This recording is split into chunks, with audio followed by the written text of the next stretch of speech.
Hello दोस्तों, स्वागत है आपका अपने यूट्यूब चैनल एग्जाम गुरु में। दोस्तों आज मैं आपको यहाँ पे इंडियन कोस्ट गार्ड से रिलेटेड फिजिक्स के यहाँ पे फुल प्रैक्टिस सेट कराऊंगा। तो पूरा वीडियो आप लोग ध्यान से देखिएगा। इंडियन कोस्ट गार्ड में क्या फिजिक्स के आपको टॉप 25 आपको क्वेश्चन देखने को मिलेंगे। यहाँ पे मैंने 25 क्वेश्चन लिए, पूरा वीडियो ध्यान से देखिएगा। ठीक है, चलो स्टार्ट करते बिना किसी देरी के। लिखा क्या है, यदि किसी चालक में उत्पन्न जो ऊष्मा होती है वो किस पर निर्भर करती है। ठीक है, 25 नंबर प्रश्न है।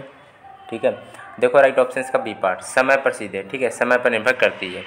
अगला दिया गया जो किलोवाट घंटा होता है, जो किलोवाट घंटा, इसको घंटा कह सकते हैं या हावर के, जो भी सेल है। किलोवाट घंटा जो होता है KWH, किलोवाट घंटा।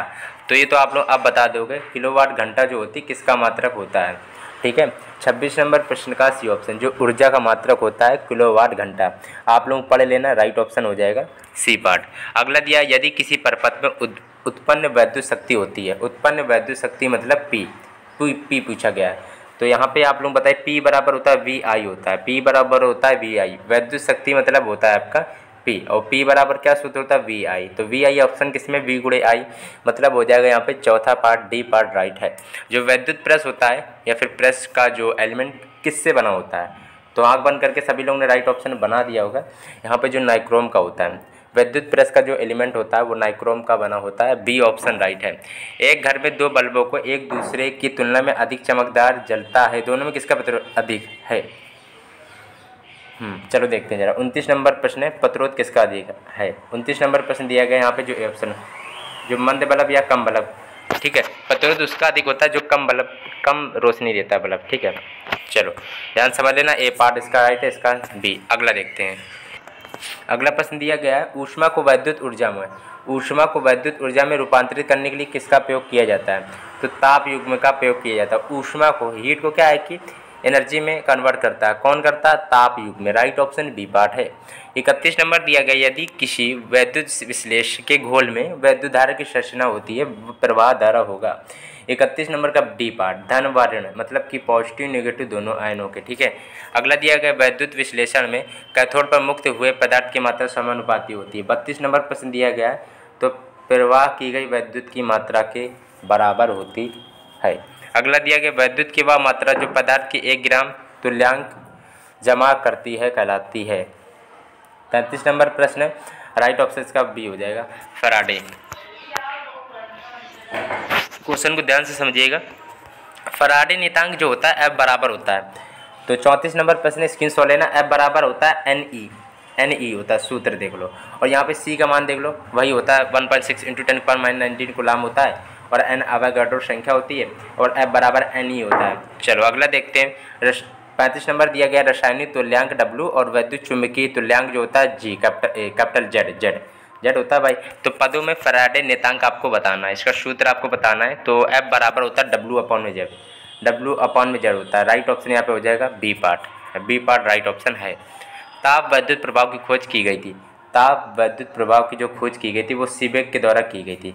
ताप वैद्युत प्रभाव की जो खोज थी वो सीबेक के द्वारा की गई थी। यहाँ पे जो आपका ए पार्ट है 36 का राइट है। अगला दिया गया, किसी ताप युग्म का वह ताप जो ठंडी संधि के ताप पर निर्भर नहीं करता है कहलाता है। 37 का राइट ऑप्शन यहाँ पे बी पार्ट, उदासीन ताप हो जाएगा।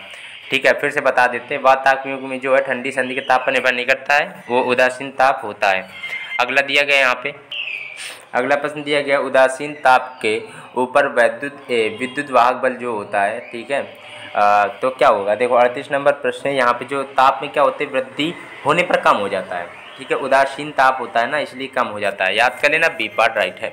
39 नंबर दिया गया है, एक बल्ब को पहले डीसी धारा व बाद में AC धारा, मतलब दृष्ट धारा से प्रत्यक्ष धारा में जोड़ा जाता है, तब या अधिक तीव्रता में चमकेगा। 39 नंबर प्रश्न है, तो भाई वो दोनों में बराबर होगा। ठीक है, फैराडे के नियम के अनुसार हमें बताओ किस संरक्षण पर आधारित है। तो 40 नंबर प्रश्न दिया गया है, वो आपका ऊर्जा संरक्षण पर आधारित है। और किरचॉफ का जो द्वितीय नियम वो भी ऊर्जा संरक्षण पर आधारित है।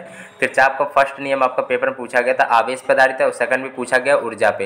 ये दोनों क्वेश्चन आपके फिक्स है, आ सकता है, मैं पहले बता दे रहा हूँ, स्क्रीनशॉट ले लीजिएगा, बता दे रहे। ठीक है, किरचॉफ का जो फर्स्ट नियम है वो आपका आवेश पे आधारित है, आप लोग स्क्रीनशॉट लेना। और किरचॉफ का जो द्वितीय नियम वो ऊर्जा संरक्षण पे आधारित है। ये क्वेश्चन पिछली बार पूछा गया था और ये इस शिफ्ट में जरूर आएगा, किसी न किसी शिफ्ट में इस बार आएगी इंडियन कोस्ट गार्ड में। फैराडे का नियम आपको ऊर्जा पे रिलेटेड है और किरचॉफ का प्रथम आपका आवेश पे, ऊर्जा सेकंड पे है, ध्यान रखिएगा। कॉपर वोल्ट मीटर के अंदर धारा होती है, 41 नंबर प्रश्न। तो यहाँ पे जो बाह्य मान के बराबर होती है, बाह्य मान के बराबर होती है, ठीक है। वैद्युत लेप उदाहरण है, वैद्युत लेप उदाहरण है। 42 नंबर का बी ऑप्शन, धारा का रासायनिक प्रभाव, धारा का रासायनिक प्रभाव, ठीक है।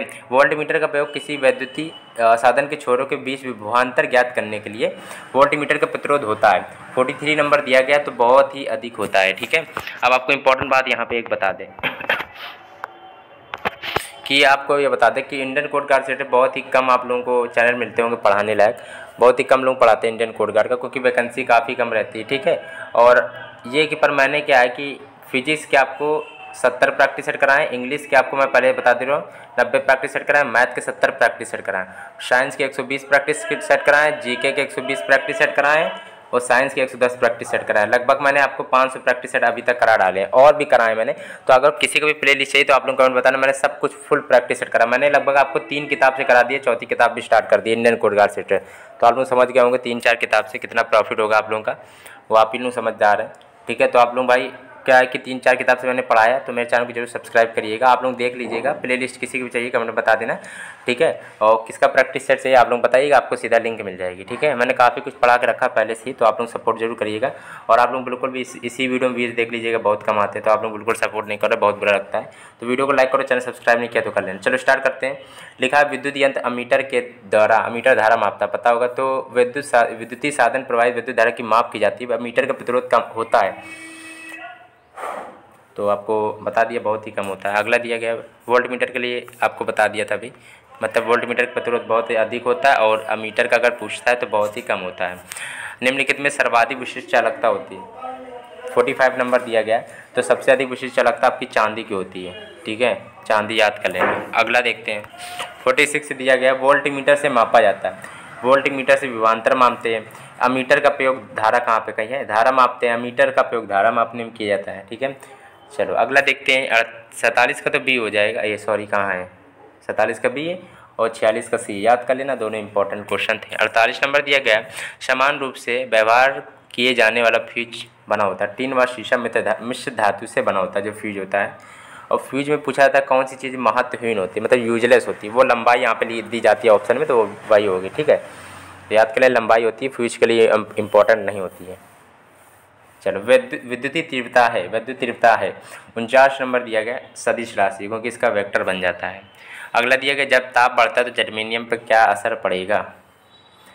देखो सीधी सीधी बात बताएं, जब ताप बढ़ता है तो आपको बता दें प्रतिरोध, अगर ताप बढ़ेगा तो प्रतिरोध भी बढ़ेगा, देखा जाए तो बिल्कुल सही है फर्स्ट बात। लेकिन यहाँ सेकंड बात सुनिएगा, जब ताप बढ़ता है जर्मेनियम का क्या प्रतिरोध होगा आप ये बताइए। तो यहाँ पे क्या होगा, घटेगा। क्यों घटेगा, क्योंकि जो जर्मेनियम होती है वो उपधातु होती है और उपधातु होती है भाई, ठीक है। इसीलिए उपधातु का रूल, उपधातु में क्या होता है कि अगर ताप आप लोग बढ़ाते हैं तो प्रतिरोध घटता है, ये याद कर लेना बस। वैसे ताप बढ़ाओगे प्रतिरोध बढ़ेगा, लेकिन जर्मेनियम और उपधातु जो होती हैं उसमें क्या होता है, उल्टा हो जाता है, घट जाती है, ठीक है। राइट ऑप्शन इसका बी पार्ट है। दोस्तों अभी तक वीडियो को लाइक नहीं किया तो लाइक करना, चैनल सब्सक्राइब नहीं किया तो कर लेना, सारे इंपॉर्टेंट क्वेश्चन थे, ठीक है। चैनल को सब्सक्राइब नहीं किया तो कर लेना। किसी का भी प्ले लिस्ट चाहिए कमेंट बता देना, प्ले लिस्ट मिल जाएगी।